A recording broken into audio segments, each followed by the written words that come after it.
Hey guys, welcome back to the channel.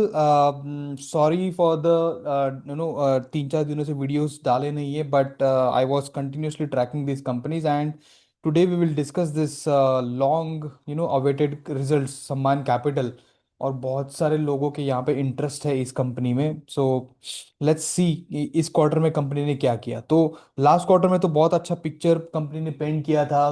Guidance was good, everything was good, right. तो last last जो मैंने video बना था उसमें कंपनी का जो प्रेजेंटेशन है, अगर आप उसमें देखोगे, so in that presentation they said that they want to degrow that legacy book. तो लेगेसी बुक जो है उनका एवीएम बुक, जो पुराना बुक है जिसकी जिसमें इश्यूज थे बहुत सारे, they are selling down that book. उससे बहुत सारा कैश ये लोग जनरेट कर रहे हैं, right. So that is one story and they want to decrease that book to single digit, मतलब less than 10,000 crores by FY27, that's their plan. तो in this quarter the legacy AUM was around 23,000 crores जितना है वो। तो year on year legacy loan book has been decreased by 35%. Now in this quarter if you see the results, company has compared quarter and quarter, not year on year. So that I didn't understand कि उन्होंने last जो Q4 का जब update दिया था तो वो लोग ईयर ऑन ईयर कंपेयर कर रहे थे, Q4 versus Q4. But in this one, they compared Q1 FY26 versus Q4 FY25.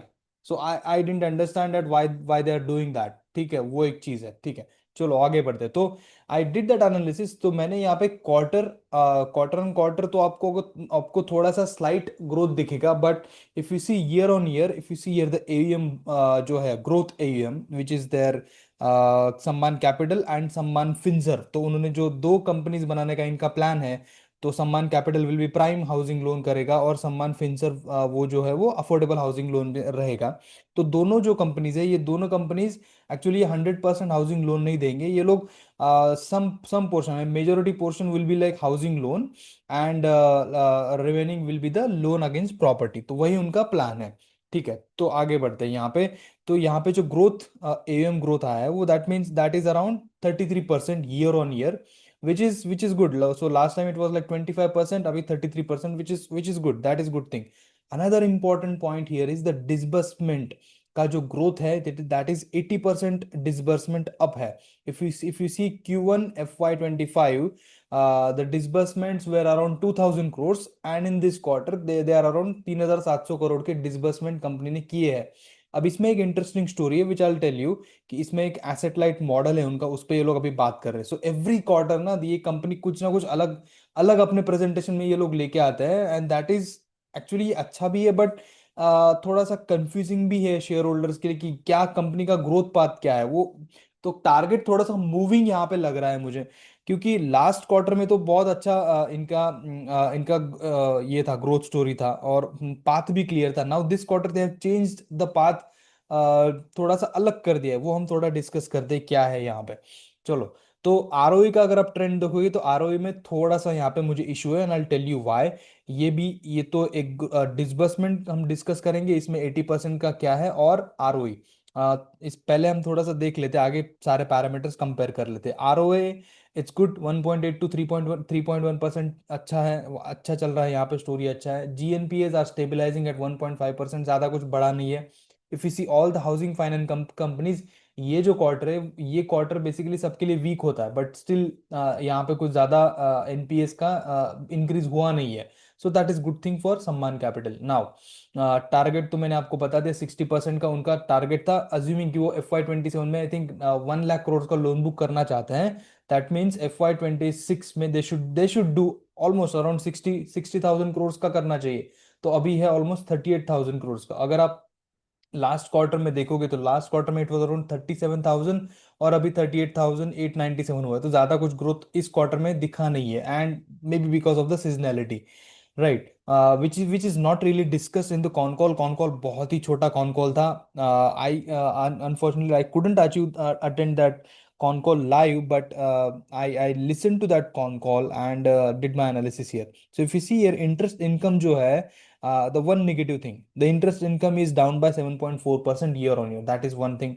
Revenues gone up by 7.7% year on year, और यहाँ पे इन्होंने प्रोविजंस किया है, और वो प्रोविजन से ऑलमोस्ट 200 करोड़ हुआ करते थे, वो अभी 400 करोड़ है, that is 79% increase in the provisions. Gearing ratio is 2.3 से लेकर वो 1.9 पे स्टेबलाइज कर रहा है। गियरिंग रेशो मतलब ये है कि वो ज्यादा डेट को लेवरेज नहीं करेंगे, their leverage will be on the equity.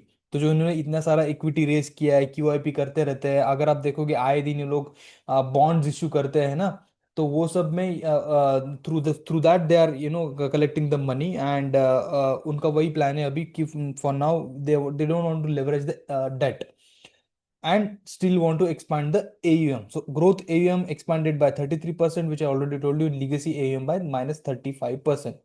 Now what has changed actually? इसमें क्या है? तो अगर आप देखोगे ना इनका, they shifted to this asset light model now they are talking about।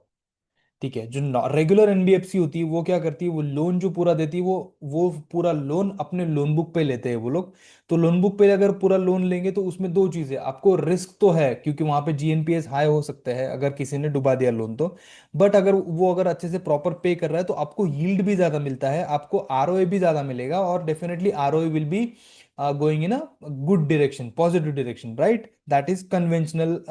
ये अभी इन्होंने क्या किया है, they are into this asset light model, and if you see the 3,700 crore का जो डिसबर्समेंट किया है उसमें से आई थिंक 2600 करोड़ इन लोगों ने ये एसेट लाइट मॉडल के थ्रू डिसबर्स किए, विच इज द को lending and cell down.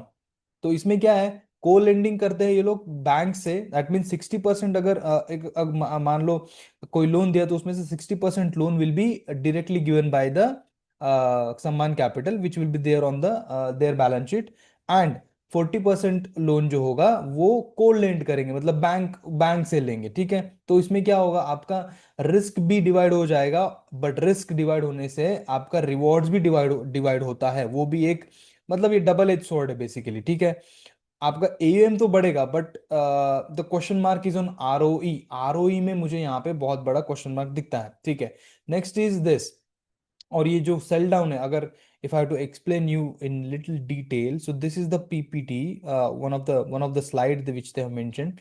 So their strategic initiative one in FY25 was this, that उन्होंने ये फॉर्म कर दिया Samman Capital Limited and Samman Finserv Limited, they are soon going to list this. और उन्होंने इसका भी टारगेट कुछ तो 5,000 करोड़ का एयूएम था, अभी वो 6,000 करोड़ का एयूएम है सम्मान फिनसर्व का, और they want to take that to 10,000 crore. 10,000 या 15,000 करोड़ करने का पॉइंट है जो मैंने आपको लास्ट वीडियो में बताया था। तो टोटल जो 1 लाख करोड़ है, 1 लाख करोड़ में I think 25,000 will be Samman Finserv and 75,000 crore will be Samman Capital. This is the मोटा मोटी प्लान बेसिकली। ठीक है, now what they are doing, अगर तो कोई कोई अगर लोन लेता है कि सम्मान कैपिटल में या फिर सम्मान फिनसर्व से कोई अगर लोन लेता है, then they are now heavily invested in this technology. तो ये उसका ऑनबोर्डिंग करेंगे, उसका डिजिटल केवाईसी वो सब प्लेटफॉर्म के थ्रू होगा, और ये सब डॉक्यूमेंट्स वेरिफिकेशन और डिजिटली लोन डिसबर्स हो जाएगा यहाँ पे। एंड इसमें से ये लोग को लेंडिंग बेसिकली, तो ये को लेंडिंग पार्टनर्स हैं इनके, तो they are saying almost like 24 banks are there with them for co lending, and they can also let's say, अगर उन्होंने कोई लोन 100% भी किसी को दिया है मान लो, तो वो लोग क्या करेंगे, इमिजिएटली उसको पिवोट करेंगे उस टाइम पे, मान लीजिए उनको लिक्विडेट करनी है बैलेंस शीट, तो आप उनको अगर पैसा चाहिए तो वो क्या करेंगे, rather than closing that loan book, तो वो क्या करेंगे, लेट्स से 30 और 40% वो लोन बुक पास ऑन कर देंगे को लेंडर्स को डिजिटली। ठीक है, तो ये है उनका मॉडल बेसिकली। तो वही है, वो सेल डाउन, एक तो सेल करेंगे लोन टू अदर बैंक्स या फिर पास ऑन कर देंगे, तो वो है। तो company is confident in saying that कि ये हम डिजिटली बहुत फास्ट कर सकते हैं, अगर जो लोन हमारे पास जिसका डायरेक्ट असाइनमेंट 100% है, we can immediately pass on the some portion of that loans to the co-lending partners, और sell भी कर सकता है। So that is their thing, so that's why if you see here, इसमें reduction of the credit risk तो है, expansion of the AUM भी बढ़ेगा, आप without leveraging the debt on the balance sheet, and debt भी नहीं बढ़ेगा, और आपका इक्विटी से चलता रहेगा, और एसेट क्वालिटी भी इसमें इंप्रूव हो जाएगी, क्योंकि आपका एसेट क्वालिटी में जीएनपी आपके रिस्क भी आपका वो शेयर्ड हो गया। ठीक है, तो ये सारी चीजें बहुत अच्छी है, बट इसमें आरओए कॉम्प्रोमाइज होगा, और इसीलिए company, if I remember correctly, that is the good thing, they are targeting 18% ROE. उन्होंने बोला था FY25 में, Q4 का जो कॉन कॉल किया था उसमें। ठीक है, और उसके पहले भी जितने सारे कॉन कॉल कर रहे हैं, they are targeting 18% with the AUM का ग्रोथ, वो सब मस्त चल रहा था। अभी now all of a sudden these guys are saying कि वो 15%, वो भी 15% ये नंबर मैंने लिखा है, they are saying low teenish ROE, that means what, it could be, it could be 12, 13, 14, not 12, 13, 14, 15, ये नंबर में से आप ले सकते हो।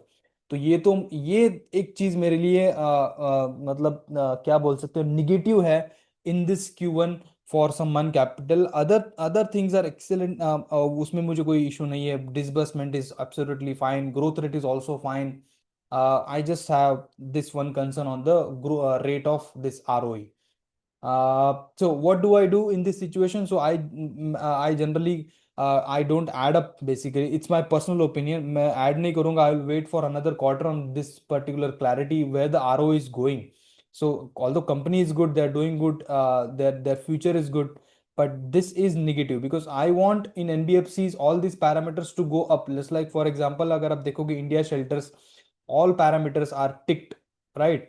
And all parameters are going up, so that is the quality of the best NBFC, and इसमें ये देखना पड़ेगा कि ROE का ट्रेंड कहाँ पे जाता है सम्मान कैपिटल के लिए। तो यही था एनालिसिस सम्मान कैपिटल का। It's a good company, but negative thing is this ROE, so let's monitor this company, and what I do, I don't add any further capital into this company. Perhaps मैं कभी कभी ये भी कर सकता हूँ कि मतलब करता हूँ कि जैसे कोई अगर अच्छा बेट मुझे मिल रहा है, and if you go through all my videos, you will see good bets which are there, and some companies are actually growing in a triple digit, so we can shift some capital there. So it's not a buy or sell recommendation, it's not any recommendation, but it's just the analysis of this particular company and the facts which I'm putting in front of you. So this is all about Samman Capital. So thank you so much for watching this video. I'll see you in the another video. Thank you so much.